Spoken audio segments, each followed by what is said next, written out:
മൂന്നാം ക്ലാസ്സിലെ വളരെ പ്രധാനപ്പെട്ട പരീക്ഷയുമായി ബന്ധപ്പെട്ട ഒരു പാഠഭാഗമാണ് എട്ടാമത്തെ പാഠം ടിക് ടിക് ടിക്. അതായത് ക്ലോക്കിൽ സമയം നോക്കുന്നതുമായി ബന്ധപ്പെട്ടുള്ള വളരെ സിമ്പിളായിട്ടുള്ള പാഠമാണ്. ശ്രദ്ധിച്ച് പഠിച്ചാൽ എളുപ്പത്തിൽ മാർക്ക് സ്കോർ ചെയ്യുക.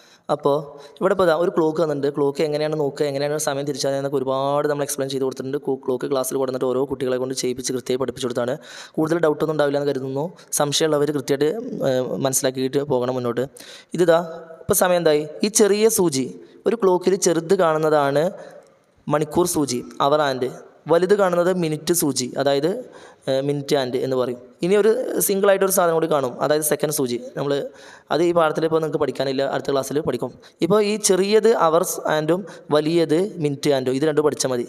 അപ്പോൾ നമ്മൾ ക്ലോക്ക് നോക്കിയാൽ തന്നെ മനസ്സിലാവും. അവർ ആൻഡ് പതുക്കെ റണ്ണ് ചെയ്യുള്ളൂ. മിനിറ്റ് ആൻഡ് ഓരോ സെക്കൻഡിലും ഓരോ മിനിറ്റിലും ഒരു തവണ ഇത് ഫുള്ളാക്കി റൺ ചെയ്തുകൊണ്ടേയിരിക്കും. ക്ലോക്കിൽ നോക്കി മനസ്സിലാവും. രക്ഷിതാക്കൾ അടുത്തിരുത്തിയിൽ ഒന്നുകൂടി ക്ലിയർ ആക്കി മനസ്സിലാക്കി കൊടുക്കുക. ഇപ്പോൾ ഇന്നത്തെ സമയം എത്രേ? Hour and 6, minute and 12. Clock time 6 o'clock. Okay, 6 ഇതാണ് ഇതിലുള്ള ടൈം. ഇനി നമ്മൾ മനസ്സിലാക്കേണ്ടത്, ഇവിടെ ഉള്ള ഒരു ക്ലോക്ക് ഉണ്ട്, പേജ് നമ്പർ 117. അതിലുള്ള ക്ലോക്കത്തെ സമയം നോക്കി നോക്ക്, 7.5 ആണ്. അവർ ആൻഡ് 7 കഴിഞ്ഞ് കുറച്ച് അങ്ങോട്ട് പോയി, മിനിറ്റ് ആൻഡ് ഹാഫ്. അപ്പോൾ അതിന് പറയുന്ന വേറെ പേരാണ് 30 past 7. ഈ 37 പാസ് ചെയ്തു, 7ൽ 30 വരെ പാസ് ചെയ്തു. അപ്പോൾ 30 past 7. ഓക്കെ, ഇതിന് വേറൊരു പേരുണ്ട്, ഹാഫ് പാസ്റ്റ് 7. ഇത് കൃത്യമായിട്ട് ബോക്സ് വരച്ചിട്ട് നമ്മൾ നോട്ടിൽ കൃത്യമായി എഴുതി കൊടുത്താണ് കുട്ടികളോട് ചോദിച്ചിട്ട് അതെടുത്തിട്ട് പഠിക്കാൻ പറയണം. ഇതിന് നിങ്ങൾക്ക് ചിലപ്പോൾ കൺഫ്യൂഷൻ വരും. നോട്ടിൽ എഴുതി കൊടുത്ത് കൃത്യമായിട്ട് മനസ്സിലാക്കുക. ഇപ്പോൾ 7:30 30 past 7. 8:30 എന്തായിരിക്കും പറയുക? 30 past 8. ഇനി 10:30 എന്തായിരിക്കും പറയുക? 30 past 10. ഏത് അവറാണ് വരുന്നത് അത് ചേഞ്ച് ആയി കൊടുക്കുക, അത്രേ ഉള്ളൂ. ഇവിടെ പല സമയങ്ങൾ തന്നിട്ടുണ്ട്, അതെങ്ങനെ എഴുതാമെന്ന് ഇതിൽ തന്നിട്ടുണ്ട്, അതൊന്ന് മനസ്സിലാക്കുക. ഇനി നോക്ക്, 9:30 ആകുമ്പോൾ എന്തായിരിക്കും പറയുക? 30 past 9 അല്ലെങ്കിൽ ഹാഫ് പാസ്റ്റ് 9. ഇവിടെ 2 പേരുകൾ പഠിച്ചിട്ടുണ്ട്. ചിലപ്പോൾ ഇങ്ങനെ ആയിരിക്കും ചോദ്യം വരിക, ഈ ക്ലോക്ക് ഈ രൂപത്തിൽ വരയ്ക്കാൻ. അപ്പോൾ ഇത് 30 past ഹാഫ് പാസ്റ്റ് നമ്മൾ കൃത്യം മനസ്സിലാക്കി വെക്കണം. ഇനി ഇവിടെ ഒരു ബോക്സ് കൊടുത്തിട്ടുണ്ട്, ഇതേപോലെ ക്ലോക്ക് വന്നിട്ട് അതിൻ്റെ ടൈം എന്താ എഴുതുക? അവർ ആൻഡ് ഇപ്പോൾ ഏതിലാണ്? 4ൽ.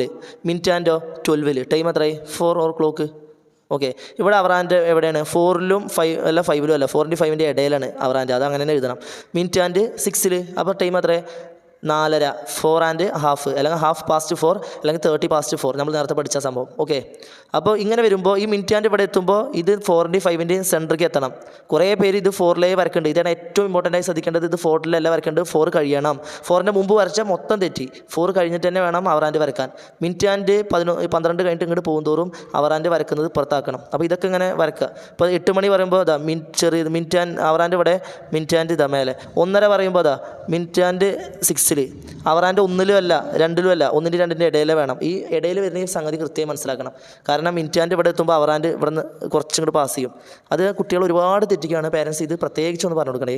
ക്ലോക്ക് നോക്കി നമുക്ക് കാണാം, മിനിറ്റ് ആൻഡ് ഉടനെയനുസരിച്ച് അവർ ആൻഡ് ചെറുതായിട്ട് റൺ ചെയ്യും. ഓക്കെ, പിന്നെ നമ്മൾ മനസ്സിലാക്കേണ്ടത് ഇതാ ഹാഫ് പാസ്റ്റ് നമ്മൾ പഠിച്ചു. ഇനി അടുത്തതാണ് നമ്മളിപ്പോൾ അര എന്ന് പറയുന്നതിനാണ് ഹാഫ് എന്ന് പറയുന്നത്. ഇനി കാല് വരുമ്പോൾ ഇപ്പോൾ അത് 6:15 നമ്മൾ എന്ത് പറയും? 15 past 6. നേരത്തെ 13 past പറഞ്ഞ പോലെ ഇവിടെ 15 past 6. 15 പറഞ്ഞാൽ 15. ഓക്കെ, അതിന് വേറൊരു പേരാണ് ക്വാർട്ടർ പാസ്റ്റ് 6. നേരത്തെ ഹാഫ് പാസ്റ്റ് പറഞ്ഞ പോലെ ഇവിടെ ക്വാർട്ടർ പാസ്റ്റ്. ഇനി മുക്കാലാകുമ്പോൾ പറയുന്നതാണ് ക്വാർട്ടർ 2. കാലാണെങ്കിൽ ക്വാർട്ടർ പാസ്റ്റ്, മുക്കാലാണെങ്കിൽ ക്വാർട്ടർ 2. ഇത് ഹാഫ് പാസ്റ്റ് 10 ആകുമ്പോൾ ഇതാ ഹാഫ്, ഇത് മിനിറ്റ് ആൻഡ് ഇവിടെ ഇത് 10ൻ്റെ പകുതിയിൽ. ഇനി ക്വാർട്ടർ 2 മുക്കാലിലേക്ക് ആകുമ്പോൾ നോക്കി നോക്ക്, ഇതാ 10:45. അപ്പോൾ 45-ന് ഇതാ മിനിറ്റ് സൂചി വലുതാക്കി വരച്ചു. ഇത് 11ൻ്റെ അടുത്തെത്താറായിട്ടുണ്ടാവും. ഓക്കെ, ഇനി ക്വാർട്ടർ പാസ്റ്റ് പറഞ്ഞാൽ കാലിലാകുമ്പോൾ എന്താ ഉണ്ടാവുക? 3-ലായിരിക്കും ഉണ്ടാവുക, 15-ൽ. ഇനി ഇത് 11 കഴിഞ്ഞിട്ട് കുറച്ചുകൊണ്ട് പോയി. ഈ രൂപത്തിൽ നമ്മൾ വരയ്ക്കാനൊക്കെ കൃത്യമായിട്ട് പഠിക്കണം. പിന്നെ കലണ്ടറിൻ്റെ തൊട്ട് മുമ്പായിട്ട് നമുക്കിതാ ഇപ്പോൾ ഒരു ക്ലോക്ക് വന്നിട്ടുണ്ട്. എത്ര സമയം? 9:30. 9:30ക്ക് നമ്മൾ മുമ്പ് വേറൊരു പേര് പഠിച്ചിട്ടുണ്ട്, എന്ത്? 30 past 9 അല്ലെങ്കിൽ ഹാഫ് പാസ്റ്റ് 9. ഓക്കെ, അപ്പോൾ ഇത് ഈ ക്ലോക്കിൽ വരക്കുകയാണെന്നുണ്ടെങ്കിൽ അരക്ക് 30. 6ലാണ് മിനിറ്റ് സൂചി വരിക. ഇതോ മണിക്കൂർ സൂചി കുറേ കുട്ടികൾ ഞാൻ പറഞ്ഞ പോലെ തെറ്റിക്കുന്നതാണ്. 9ൽ വരക്കും, അല്ല 9ന് മുമ്പ് വരക്കും. തെറ്റാണ്. 9 കഴിഞ്ഞിട്ട് മണിക്കൂർ സൂചി കുറച്ച് നീങ്ങും. 9ൻ്റെ 10ൻ്റെ ഇടയിൽ വരക്കണം. ഇത് രക്ഷിതാക്കൾ ഈ ഒരു വിഷയം നല്ലോണം ഇരുത്തി പഠിപ്പിക്കണം. കാരണം ഇത് നമ്മൾ ഒരുപാട് പറഞ്ഞു കൊടുത്താണ്. ആ സമയത്ത് കുട്ടികളെ അറിയും. പിന്നെ ചില കുട്ടികൾ വീണ്ടും തെറ്റിക്കുകയാണ്. മണിക്കൂർ സൂചി കുറച്ചുകൂടി നീങ്ങുന്ന രൂപത്തിലേ വരക്കണം. ഈ ക്വസ്റ്റ്യൻ നിർബന്ധമായിട്ട് എക്സാമിനുണ്ടാവും. ഇത് ആ രൂപത്തിലേ കുട്ടികൾക്കൊന്ന് പറഞ്ഞു കൊടുക്കണം. അടുത്തിരുത്തി പറഞ്ഞു കൊടുത്താൽ ക്ലിയർ ആവും. അപ്പോൾ ഈ മിനിറ്റ് ആൻഡ് 6ൽ 30ൽ എത്തുമ്പോൾ മണിക്കൂർ അവർ ആൻഡ് ജസ്റ്റ് 9-ന് കുറച്ച് അപ്പുറം പോവും. 9:30 ആകുമ്പോൾ നിങ്ങൾ ക്ലോക്കിൽ നോക്കി മനസ്സിലാവുക സംഭവം. ഓക്കെ, അപ്പോൾ ഇതാണ് ഈ ടൈം. എന്നിട്ട് ഇങ്ങനെ ചോദ്യം വരും, ഇപ്പോൾ സമയം 9:30. ആ 10 മണിക്ക് സ്കൂൾ തുടങ്ങിയാൽ എത്ര സമയം കഴിഞ്ഞിട്ടാണ് സ്കൂൾ തുടങ്ങുന്നത്? അരമണിക്കൂർ കഴിഞ്ഞിട്ട്. അതിൻ്റെ അർത്ഥം ഹാഫ് അവർ കഴിഞ്ഞിട്ട്, അല്ലെങ്കിൽ 30 മിനിറ്റ് കഴിഞ്ഞിട്ട്. ഓക്കെ, 9:30ക്ക് സ്കൂൾ തുടങ്ങി 10:30ക്ക് ഇൻ്റർവെല്ലാണെന്നുണ്ടെങ്കിൽ എത്ര സമയം കഴിഞ്ഞിട്ട് ഇൻ്റർവെൽ വരുന്നത്? 1 മണിക്കൂർ കഴിഞ്ഞിട്ട്. രക്ഷിതാക്കൾ പറഞ്ഞു കൊടുക്കണം. 9:30 10:30 തുടങ്ങുമ്പോൾ 1 അവർ കഴിയണ്ടേ? ആ രൂപത്തിലുള്ള ക്വസ്റ്റ്യൻസും വരും. ഇനി ഇങ്ങനെ ഒരു ചോദ്യം, 9:30ക്ക് ക്ലാസ് തുടങ്ങി 11 മണിക്ക് എന്തായി ഇൻ്റർവെൽ അടിച്ചു. അപ്പോൾ എത്ര സമയം കഴിഞ്ഞിട്ട് ഇൻ്റർവെൽ? 9:30 11 മണിയാവാൻ 9:30 കഴിഞ്ഞാൽ 10:30ക്ക് 1 മണിക്കൂർ, അരമണിക്കൂർ കൂടി കഴിഞ്ഞാൽ 1.5 മണിക്കൂർ. അപ്പോൾ 1.5 മണിക്കൂർ കഴിഞ്ഞിട്ടാണ് ഇൻ്റർവെൽ. ഇത്തരത്തിലുള്ള ചെറിയ ചോദ്യം കൂടി പ്രതീക്ഷിക്കുക. ഇത്രയേ ക്ലോക്കൊന്ന് വരൂ. ഓക്കെ, ഇനി കലണ്ടറിൻ്റെ ഒരു ഭാഗമുണ്ട്. കലണ്ടറിൻ്റെ ഈ കാണുന്ന കലണ്ടർ 1-ാം തീയതി വെള്ളിയാഴ്ചയാണെങ്കിൽ 19-ാം തീയതി എന്താഴ്ചയായിരിക്കും? അങ്ങനെയൊക്കെ ചോദ്യം വരിക. അപ്പോൾ നമുക്ക് നോക്കാം. 1-ാം തീയതി വെള്ളി, പിന്നെ 2 ശനി. അപ്പോൾ ചെറിയൊരു കലണ്ടറിൻ്റെ ഒരു ഐഡിയ കിട്ടണം. എങ്ങനെ? 1 വെള്ളി, അടുത്ത വെള്ളി 8 എത്തണമെങ്കിൽ 7 ദിവസം കഴിയണം. ആഴ്ചയിൽ 7 ദിവസമല്ലേ? അപ്പോൾ 1 കഴിഞ്ഞാൽ 1 കൂട്ടരുത്, 2 3 4 5 6 7 8. 8-ാം തീയതിയാണ് അടുത്ത വെള്ളി വരുന്നത്. നമ്മളിപ്പോൾ 16-ാം തീയതി എന്നാണെന്ന ചോദ്യം എന്ന് വിചാരിക്കുക, ഏത് ദിവസമാണെന്ന്. അപ്പോൾ പിന്നെ അടുത്ത എഴുതുക. 8-ാം തീയതി കഴിഞ്ഞാൽ അടുത്ത വെള്ളി വരുന്നത് എപ്പോഴാണ്? ഒരു 7 ദിവസം കൂടി ഉണ്ട്. 9 10 11 12 13 14 15-ാം തീയതി. അപ്പോൾ അടുത്ത വെള്ളി വരുന്നത് 15-ാം തീയതി. അപ്പോൾ 16-ാം തീയതി എന്തായിരിക്കും? വെള്ളി കഴിഞ്ഞാൽ ശരിയാണല്ലോ, അപ്പോൾ ശനിയാഴ്ച ആയിരിക്കും. ഈ രൂപത്തിൽ ഒക്കെ ചോദ്യം വരിക. ഓക്കെ, കലണ്ടറുമായി ബന്ധപ്പെട്ട ഈ ഒരു ഐഡിയ മനസ്സിൽ നിൽക്കണം. അതേപോലെ തന്നെ ആഴ്ചയിൽ 7 ദിവസം ഉണ്ടാവും, അതിനനുസരിച്ചിട്ടാണ് കലണ്ടർ എഴുതേണ്ടത്. അപ്പോൾ ഈ ഒരു ബോധം മനസ്സിലുണ്ടായാൽ മതി. ഓക്കെ, ഇന്ന് 13-ാം തീയതി ആണെങ്കിൽ ഇന്നലെ എത്രാം തീയതി? 12. അങ്ങനത്തെ ചോദ്യം, സിമ്പിൾ ചോദ്യം ഉണ്ടാവുള്ളൂ.